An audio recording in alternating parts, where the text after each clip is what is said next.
Welcome back, everyone. We have another Q&A with Belinda and Jordan. Hey, Jordan. Hi. Yeah. So you ready for a question? I am. Absolutely. Okay, so I'm asking this on behalf of people who maybe are not familiar with coaching. Yeah. And definitely not familiar with spiritual coaching. Mhm. So explain to us, what is coaching and how does it benefit somebody new to spirituality and somebody who has been, in that world for a while and wants to grow their spirituality? Yeah. So, coaching itself is about taking someone from where they currently are to where they want or need to be. So the present moment and moving forward.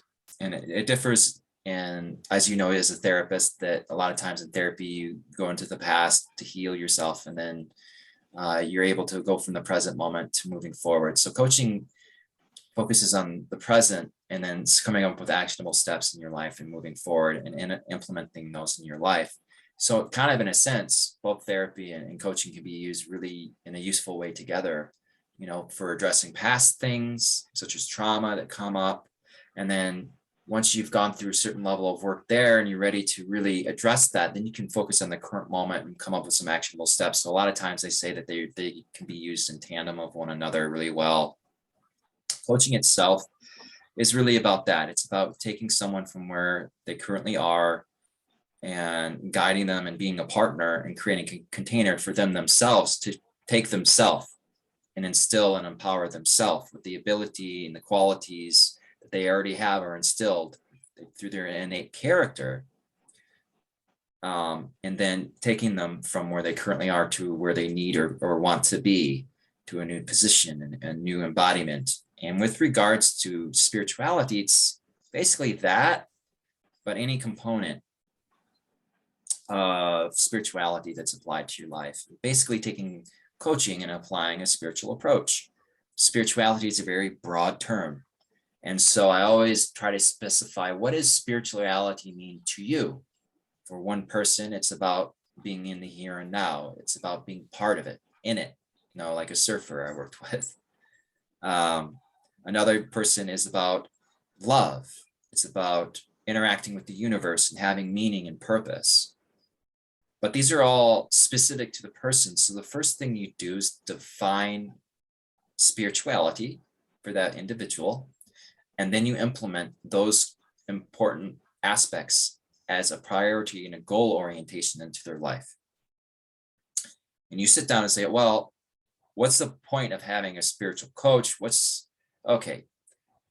Basically, coaching is beneficial if you're willing to put in the work. You're willing to keep an open space for yourself. It's all about creating a container, a sacred container that is for the client, that's for the person coming in. It's not that the coach comes in, waves a magic wand, at least I don't, and say, do this and your problems are solved.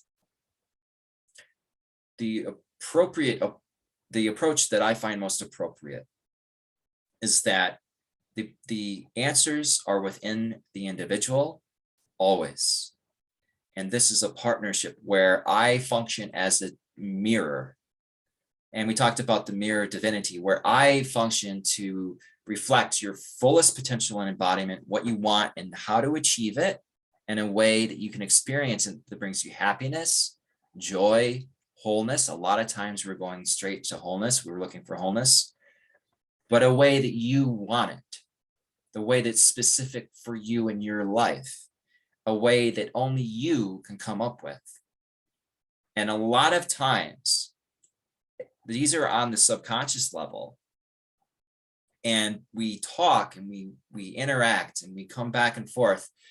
And you through patterns, through information, through powerful questioning, through a lack of judgment and honesty and openness, that those answers bubble up to the surface from the subconscious, and we make them conscious. And then that allows for the individual to take action and change their life. Otherwise, it can be like an app on a phone that's always running, draining the battery, That's like subconscious thoughts and programming and conditioning. But when we become conscious of those and we're aware of them, then they start to be able to be malleable and changed and erode and replaced and tweaked in a way that can remove barriers and facilitate change in your life in a way that is best suited for the individual. And that happens at a spiritual level, in the sense that, what is your definition of spirituality, right? And some of the youngest people I've worked with who didn't believe themselves to be very spiritual at all, were able, when I asked them about what does spirituality mean to you, came up with the most boiled down, simplistic, applicable master teachings that everyone's trying to teach. Presence, being in the moment, being connected, all of these things. And so it's really a simplistic approach, but hopefully that answers your question overall. I had to mute myself. Yeah.